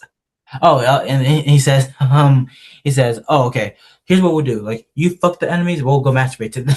Yes, that's the scene I was talking about earlier. That other one was kind of trying to say something that was nuts. That was on a whole nother level of queer, and I thought that was so funny to play with it. Like so in your face with it. Yeah, and then we see I think I want to say Wally again, spill a bunch of pills, and Chris picks them up and he sees Alice, he sees Dawn, and they're just saying I think a bunch of things. And I think Dawn says, "Hey, don't go to the media." And Chris, is like, "Hey, I gotta go to the media," because and then he goes to the media, and we see a bunch of other different reporters. One of which like happily takes a photo of him because she's a sweet old gal. And then we see Marv again. I think I also guess Dawn was like, "Hey, convince him that like we can't do this." And I like the very realistic part where like the reporter's still following him, but he's like, "Oh hey, there's food over there," and they all immediately leave. Like food is good, y'all. Yeah. And he like just talks about it, and we enter like a weird like kind of casino thing where we see Little Minion and Dawn again. Okay, this is when I thought this was a 360 deal because they have now made their own show of the media, so that they could get ahead of this. And now they have a coma world for the people in the coma, and they can like parade them around and stuff like that. This is a 360 deal because you have now made the problem and you've made the solution to the problem it's almost like when they said the theory in Fallout, because I don't play or watch Fallout, but I've heard of this theory where they said, how do we know that the bunker company didn't nuke the world to begin with so that they could sell all the bunkers to the people? This sounds like that. They were making money on both ends of this. We profited off of Gleamanex, and now that everybody's in a coma, we've created a theme park for the comas so that we can profit. It's a 360 deal. They're getting something on every single direction of this. Yeah, for sure. And we see like Dave as kind of like some sort of like game show host alongside a woman who I thought I recognized, and it turns out I do because that is Kathy Greenwood, who was an original member of the Whose Line Is It Anyway show. So yeah, okay. A little clock punch there. That must be pretty far back. I didn't even Yeah, and we also like just like love Dave's dry delivery as the host. He's like very like dry. Okay, and now we're gonna show you guys this. Just like with no smile on his face at all. And Miss Herdecare once again back. Just like I didn't think she's the real star of this movie. So shout out Miss Herdecare. Yeah. And then Chris tried to stop it by asking, "Hey, does she look happy?" Yes. Okay. And then, I think he said like a speech, and I didn't really get anything from his speech, but I did like he mentions like, "Hey, we're not here to hate people, even if they wear, even for women with yellow hats." And they get to women with yellow hats. They roast this girl's whole outfit. Like wow, like what'd she do to you? She's a fan. And then we get like another kind of confrontation between Dawn and Chris where they're like, hey, like we're doing the drug, and he's like, "Oh no, we're not." And then it all comes down to like, "Oh well, have you taken the drug?" "No." "Well, there's your opportunity." And then Chris tries to turn it on. Okay, Dawn. this was a part that I thought was pretty serious. Mm-hmm. So they make the excuse that, well, as we can see, Chris is depressed, so we have to give him the drug. So I'm like, so it's illegal to be depressed and not take the drug now? Because that gets into a whole nother level of like how powerful this drug is that the government is like, no, you have to take this if you're right. Like we don't even like sedate pedophiles with drugs yet, and you're telling me that it's illegal to be depressed and now you have to take Gleamanex? That's bananas how powerful this has gotten. Yeah, I guess because again, it's supposed to be like a drug that will cure all depression. I want to remember your happy thoughts. So but to make it illegal that's on a level that makes no sense. Yeah, like we don't even force people who are dying of thirst to drink water. That's crazy that they would put this in there like that. Right. They gotta be risky for some reason. they must be paying off the government like at a huge, enormous level to force a law like this to come into play. Yeah, and then we see like I think Chris tried to turn it to Dawn, like, "Hey, have you taken the pill?" Like, "Of course I have."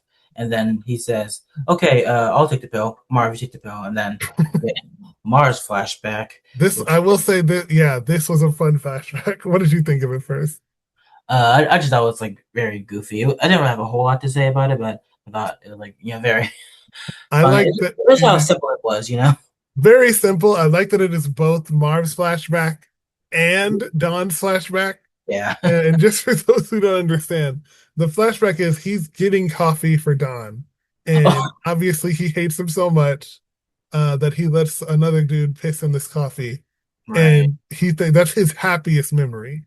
And then it's also Don's happiest memory drinking that coffee that he doesn't know there's piss in, which not the best movie to reference here, but it makes you think of that scene in The Help where she ate the shit pie. He's like, "Hey, Not great, but hey, it's coffee." And he just continues sipping. Yeah, he doesn't even know that there's piss in that thing. Yeah, it's crazy. And then after that, Chris is like, "No, you have to take the drug." And then they kind of battle. Then he at first is like forcing him to take the drug, and I think like steps on his foot where he like has a big old open scream and takes it. And then we go to his flashback, which what was it? What was Don's flashback here? Don's flashback is him drinking the coffee with the piss. He doesn't even know. Yeah. Also, great action scene of Chris spinning it back into his mouth because we thought he swallowed it, but no, he didn't. Yeah. And then after that, I like how Don's like kind of out of it afterwards, where it seems like he's kind of doing like random kung fu to the reporter, but he's not going to attack anyone. And then Chris is really like, "Okay, I screwed up. I'm just gonna duck out," and just runs. Yeah, he gets up out of there. He's like, "Nope, I'm not dealing with whatever this is. I did my job here. Bye, everybody." Y'all know now, and now it's that. And then we go to what you mentioned earlier of the parade, where we see Mark as the cab driver again. Just a random parade that we're having here. Everyone's celebrating. And now I'm the only son of a bitch. Yeah. And then we get the doctors again, where they're like, "Okay, we did our job. Now we have to, unfortunately, make Miss Herdecure depressed." And then we cut to another flashback of hers, where she gives, I want to say, her granddaughter a bunch of orange balloons. Her grandson, I believe it was, gives him too many balloons to the point where it becomes like up and he floats away. Yeah, and also right before that, I like how Scott's a different character.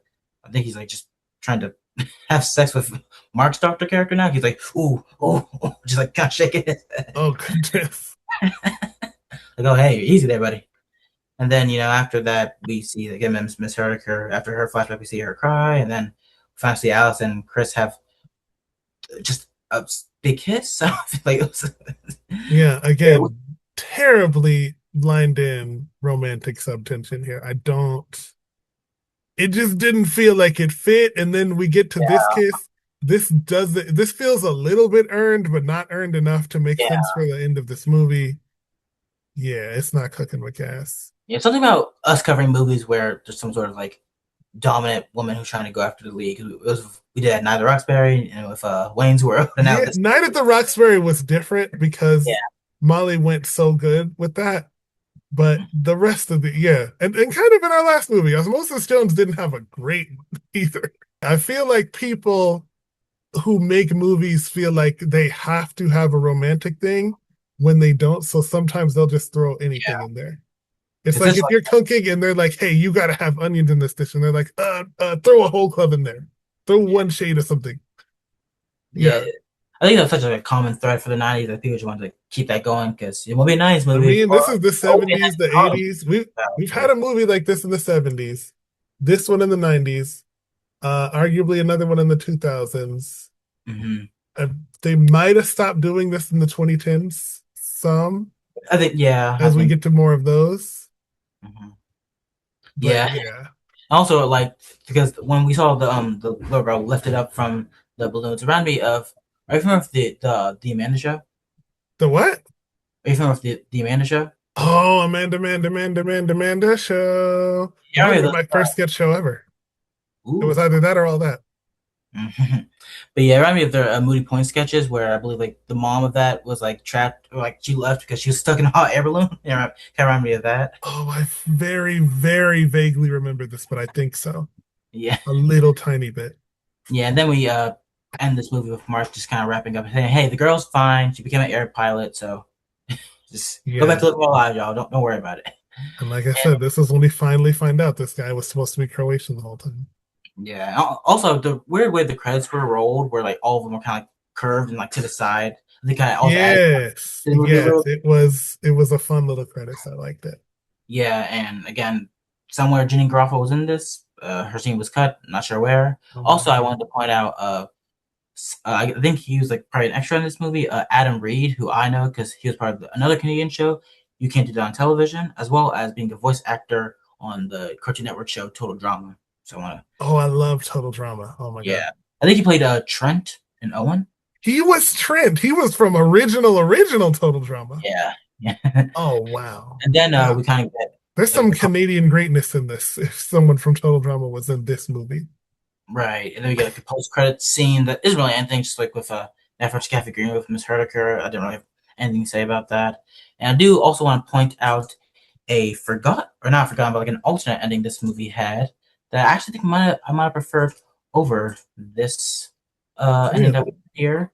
So it was, if I can find it, the alternate ending was with Dave as a crazed activist who leads a militant movement against Gleamonics. Then Chris Cooper returns and he's unable to cope with the mayhem the drug has created and decided to take it out on himself, which left him into a coma. And so, yeah. So, just because I'm kind of a dark guy, I probably would prefer that just to see. And plus, it will give another opportunity for Dave to be in this movie again because he's like so little in this movie. Maybe that's why they cut it out, because it would have involved Dave too much. Yeah, we hate this dude. And also, this movie, I think like not long after it got premiered, had like an album of like basically all the songs we heard, which included a song called Spiraling Shape by They Might Be Giants, Butts Wiggling by the Tragically Hip, and the original theme song to Kids in the Hall, Having an Average Weekend by Shadowy Men on a Shadowy Planet. Because if you go to any episode of Kids in the Hall and you hear the theme song, it's that song that they be playing. So yeah, that's Brain Candy of the Kids in the Hall movie. Just a very interesting movie because I know like people love the Kids in the Hall, and I'll hear such. This is one of the most mixed movies I think of all time because you either love it or you hate it, like no in between. And so after like reviewing it, after again, as I said, Siskel gave it so many different words. And what, in one word, how would you describe this movie, Johnny, to you? I would describe this movie as polarizing. Yeah, exactly. Yeah. I would use the word, Also, I gotta remember. I think I might have had this wrong the whole time. Is it called Brain Candy or Brian Candy? Brain Candy. Oh no. Yeah, I think I fucked up then, man. I thought it was called Brian Candy, and I'm like, well, which one of these dudes is Brian? And okay, who's this based on? Okay, everybody, to not riff. Yeah. But yeah, start the whole thing over. But yeah, I think my word I would use is just absurd because that's what it is, like from start to finish. It's absurd, but it's got more structure than a complete absurdist movie. Yeah, like it's not like Airplane or Pootie Tang, but it is still like kind of stupid. Even though, like personally, I wouldn't say this is my least favorite movie that we've covered so far. I feel like if we're kind of looking more like objectively, I feel like this probably is the worst movie we've covered. Do you agree with that? I don't. It's tough to say. I would say if we're ranking, if we had to get the tier maker out right now, I think we would have to say, ooh, that's an idea for an episode later. But if we had to get the tier, huh? I thought this has to be bottom, or at least definitely bottom. I think this is in the dungeon with Night at the Roxbury. Yeah. I think they may be tied for the worst. Their plot is a little messy. Yeah. I think Night at the Roxbury gets a little bit of an edge because of the acting performances. Yeah, and again, because of how hard Will goes, because of how hard Molly goes, I think they might have saved it a little bit to be higher than this. Yeah, so sorry, Brain Candy, you're. Yeah, for now. For now, never know. Once we start getting into some of Chris Kattan's movies, I'm sure. Yeah, once we get to Taxi with Jimmy Fallon, ooh, this is gonna go. I forgot about that movie. Like when I wrap up our 2026 coverage, we might have to like do our tier ranking. Yeah, oh yeah, I think we could have just the ones that we did in the first, which would still include one in 2025 because we were the first episode. But yeah, Yes. But as for our, lead of Mark McKinney, not a lot of movies that he actually does. As this is only his second movie. He's always been more of a TV actor. Yeah, as the first movie he did was a Canadian short film called Passion of John Ruskin, which he did with Nev Campbell, who hosted the SNL, and another Club Punch. A very young Nev Campbell actually appeared on The Kids in the Hall. So. Oh wow, okay. Yeah, and then after that he does The Wrong Guy with Dave Foley. Then Hayseed. I had no idea the Spice Girls had. He must have been the alien doctor that operates on Colleen Rafferty, right? Maybe. Yeah, I had no idea the Spice Girls had their own. I have heard of Spice World. I don't think really? I knew he was in it. Yeah, also featuring George Wendt and Alan Cummings. So. Okay. Yeah, then 1999 he does The Out of Towners, New Waterford Girl, Jacob Tutu Meets the Hooded Fang, and of course Superstar. Yeah. Right. Yes. Yes. Which also features Will Ferrell, because Will Ferrell's all in this. And well, of course, him and Molly are so tight. It makes sense. Yeah. But one I didn't expect him to be in was The Ladies' Man with Tim. Yeah. Which also features Will Ferrell. Will's everywhere. Yeah, he's all over the place. Then also in 2000, This Might Be Good, a movie that we don't have no information for, as it has no. He just says it's unknown. He doesn't even. What is it? Huh? This Might Be Good. Part of a bunch of film series called Preludes. Right. The saddest music in the world receives that. Right. Then we have Falling Angels. With another former host, Miranda Richardson. So that's nice. Then Snowcake, which is a very great name, with Sigourney Weaver. Nice. And Alan Rickman. It's fun. Then the aforementioned Unaccompanied Minors, which I mentioned, which also has Kristen Wiig in there. So that's great. Oh, really? I didn't think. Also, Tyler James. Wait a second. Yeah. I might have seen this movie. Yeah, I know it was on Netflix a couple years ago, and I don't know what it. I remember a Christmas movie, I think, involving an airport with Tyler James Williams in it. Yep. I don't remember if it was this movie. Yeah, and I would call this the most underrated Christmas movie ever, because I absolutely really enjoy this movie. I think I've seen this movie. I feel like I've seen this, but I'm not completely sure because it's been so long. Yeah, I'm not entirely sure if we can do this, because I do see a bunch of SNL people on here, because Rob Riggle, David Keckner. No, I don't think we can, but maybe for the Patreon later. Maybe for the Patreon, because we also have Wilmer Valderrama, Jessica Walter, Mario Lopez, BJ Novak. They got That 70s Show and Saved by the Bell in here? How did that? And they're really cooking the fire here. We got The Office stars of BJ Novak, Mindy Kaling, also Tony Hale. Al Roker's randomly in this. Yo! And the late interesting one. And the late great Terry Garr in this as well. Also a Patrick Brewster of Community fame. Nice. My goodness. Yeah. He did a short film in 2008 called Car Fuckers. Great name. 2009, he did another Canadian film, High Life. And then he went on to do another movie at all until 2017. Wow. That's a big gap, man. That's a big gap. With Room for Rent. Also, let's think about this here. 2009 to 2017. You know what starts in between then? Superstore. Oh, I kind of feel like what happened here was he had fallen out of fame right around or right after 2009. Nobody was looking for him. Nobody was casting him. He gets on the Superstore and people are like, oh yeah, Mark McKinney sure does exist. We should cast him in something. That happens to a lot of actors where they completely fall off the face of the earth and then somebody gives them a shot and now they're back. They're just back for real. Yeah, and it seems like with the exception of maybe Dave Foley, all of them were kind of forgotten. I know like Dave Foley's still like around doing stuff, but like people remember Kevin, Bruce, Mark, or Scott, unfortunately. And also, Room for Rent has Mad TV cast member Stephanie Weir, so that's nice. Okay, that's a little fun. Yeah, and then 2018 he does 7 Stages to Achieve Eternal Bliss, which features Kate Musicki, I believe her name is, right? Wait, what's her name? Kate Micucci. I love Kate Micucci. Bucci, yeah. Also, Yes, Garfunkel and Oates. oh yeah, also the creator of Community, Dan Harmon, uh, Oh, Dana okay. Gold, Mr. Show's Brian Posehn, and Mindy Sterling. So nice. Okay.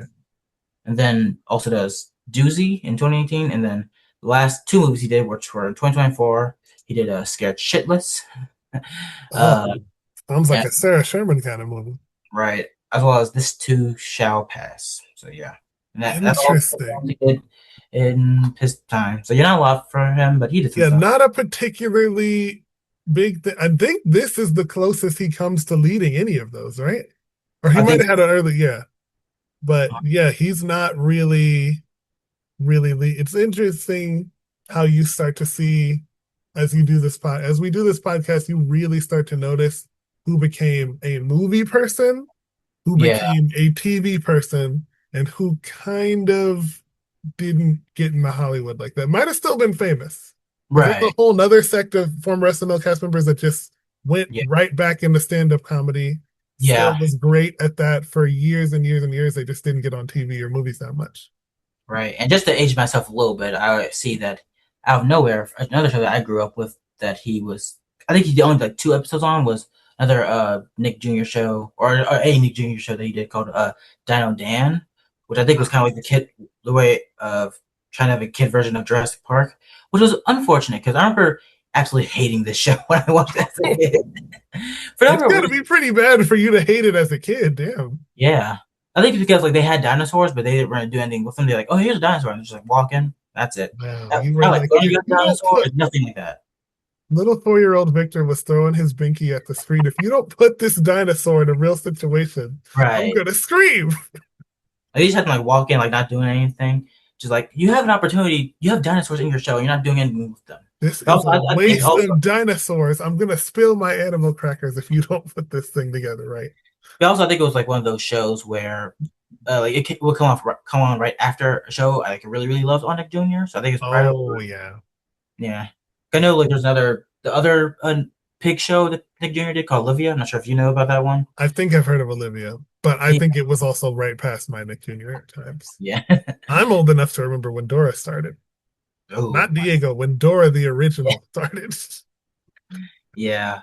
Yeah. And so yeah, that's Brain Candy. Hope you enjoyed a very interesting movie. Very interesting movie. I wasn't sure how eligible it was when you brought it up, but then I think he played the most out of all, and this was truly an ensemble, four people led co-lead movie, so it is working. Yeah, with a lot of different stuff Yeah, behind this, a lot of them. and also unsurprisingly, as we probably expected, not really loved by critics at all. It has a 47% on Rotten Tomatoes, That's 55%. as high as a 47%. Wow. Yeah, it was a box office flop, I know, for the entire group. And of course, as we again predicted, Cancer Boy did cause controversy at the time. So yeah. It has controversy. I wonder if this is, I don't know. I don't know. Because again, Yeah. eventually we're going to do Bamboozled, and that's going to be Yes. okay. Anyways, speaking of things that you might be bamboozled by, Victor, where can they find you up on the internet, buddy? Yes, you can find me at Instagram, where I now have changed my handle. It's still I'm alive, but instead of 50 afterwards, it's my birthday of 0623. So that's where you can find me. Also at Twitter at I'm alive 419, where I will soon be talking about Big Brother, because as of this recording, the cast of that show is expected to drop tomorrow, which I'm definitely looking forward to. And something just to get me, while we're still waiting for SNL, because this break, I don't know about you, Johnny, but it's been feeling long. It's been feeling long, and I need season 52 in my heart right now. But Big Brother is gonna give me some time just to enjoy myself. So yeah, that's where I'm at, and check me out. Awesome. And you can find me at Toxic Hoops Takes, also known as Lego Sports Ball on TikTok, sharing a lot of fun, silly women's basketball content and edits. Also, you can find us at Oversimplified Productions on YouTube, which is where you can find this podcast in this video format. I hope everyone's listening. The person who I'm talking to will know what I'm talking about, even though I say it at the end of every episode. Also, if you want to find our Discord, you can find the link in the podcast description on Spotify or Apple Podcast. Thank you guys for coming with us, joining us on some fun. Also, find me at he_gentleman on Instagram. Glad we could review this movie with you. And hopefully we get to join you next time for another episode of Not Ready for Popcorn Players podcast. Have a great night. Yeah, I'm gonna head out real quick so I can sing a song about how gay I am to my family. Peace out, everybody. Let children out of school to see this movie. They should show it in school. Boy, that escalated quickly. I disagree. I am Iron Man. There's gonna be consequences and repercussions. You have to rock the phone with this. Oh, no, I don't wear thongs. I have a very fussy taint. Behave.